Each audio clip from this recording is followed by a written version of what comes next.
Et l'éthique, elle a ceci de particulier, c'est qu'elle dit à chacun, tu peux avoir l'éthique de ta conviction, il faut réussir à construire une éthique de la collectivité.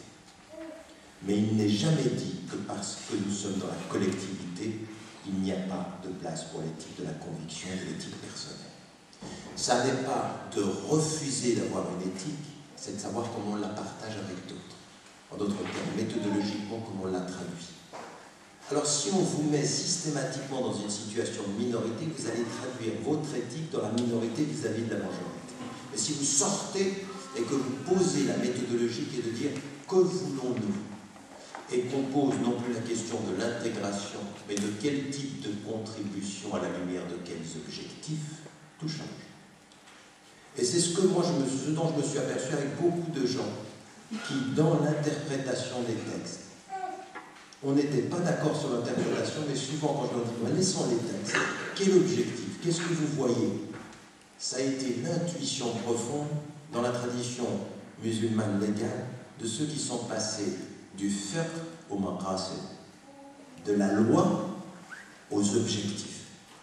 Eh bien, il faut aujourd'hui que nous fassions tous, en tant que citoyens, cette espèce de révolution copernicienne. Que nous développions quelque chose qui est où est-ce qu'on va ensemble? Et là, il faut avoir un discours beaucoup plus affirmé. Aujourd'hui, ce nouveau nous, qui consiste à dire, je ne vais pas vous poser la question de savoir si vous êtes athée, ou si vous êtes agnostique, ou vous êtes chrétien ou juif. Et ne me posez pas la question de savoir sur la couleur de ma peau, ou sur le foulard qui couvre mes cheveux, si je suis musulman ou pas. Ne vous posez pas la question de qui je suis, mais posez-vous la question de où on veut aller ensemble. C'est-à-dire vers quel objectif, qu'est-ce que vous voulez. Alors, ça c'est une chose qui est déterminante. Vous savez, Rushdie, comment il s'appelle l'acteur de cinéma? Vous connaissez mieux que moi, oui? Zen? Rushdie Zen. Il était hier à Cannes, n'est-ce pas? Et il vient avec un film qui a défrayé la chronique. Pourquoi? Parce qu'il vient avec l'idée de la mémoire d'Algérie. Lui et son réalisateur. Et il dit dans un journal que je recevais ce matin, j'ouvre le journal, Salam News, et je lis, et il dit « Une obsession, la paix ». Et c'est quelqu'un qui vient dire à la France « Attention, attention, à nier la mémoire des colonisés, vous allez créer des tranchées. Mais mon objectif à moi, c'est la paix.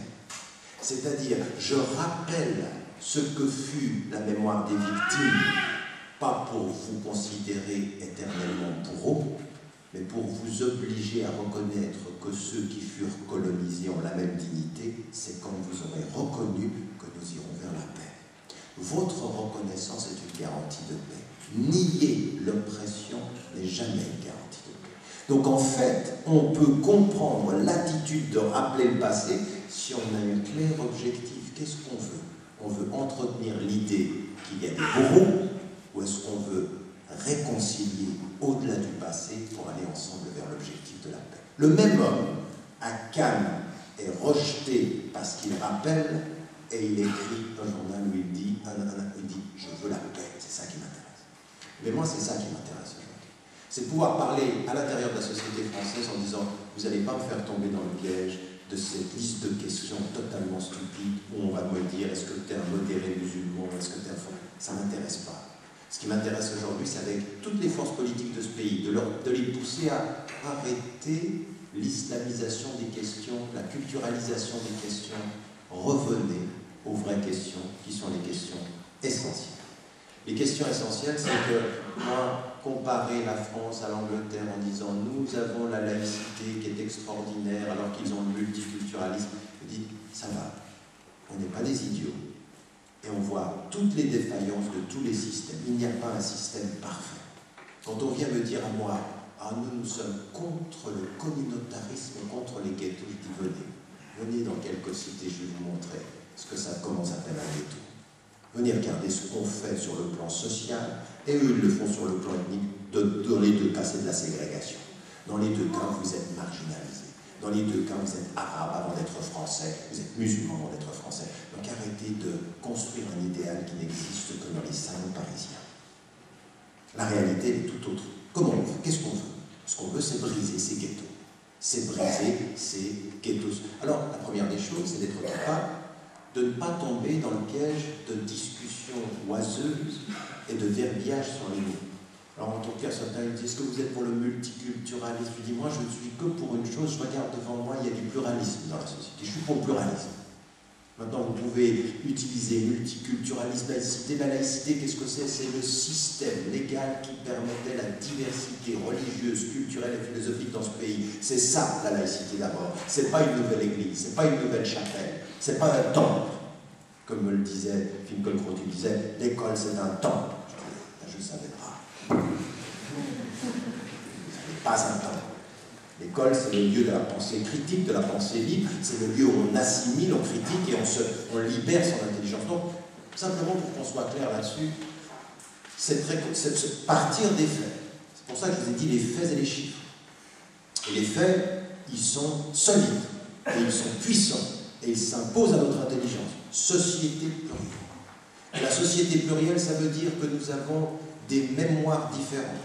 Et qu'il ne faut pas sombrer dans l'opposition des mémoires, mais la construction d'une histoire commune qui les intègre dans le conflit et dans la critique positive, c'est-à-dire de reconnaître que la France aujourd'hui, elle n'a pas résolu son passé avec l'Algérie, elle n'a pas résolu son passé avec l'Afrique. La politique aujourd'hui française en Afrique, elle porte des résidus extrêmement graves du déni de la dignité des Africains. Et le meilleur exemple, c'est le discours de votre président à Dakar. Une honte à la conscience et à la dignité des Africains, disant que les Africains pensent en rond. Non.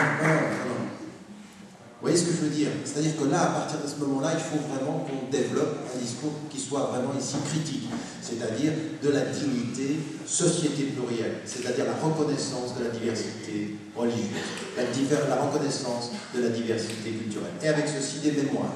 Et ça veut dire ensemble. Moi j'ai envie de voir, mais j'en ai vu, je vous promets que j'en ai vu énormément d'enseignantes, de professeurs d'université, qui ont envie qu'on intègre dans les programmes d'enseignement quelque chose de beaucoup plus positif sur l'apport de ces populations-là, c'est-à-dire sur la mémoire de l'Afrique du Nord, de l'Afrique noire, de ce que fut aussi l'apport de ces populations à la construction de la France. Il faut intégrer, mais ça, il faut qu'on le fasse ensemble. La réponse, c'est pas faisons des écoles islamiques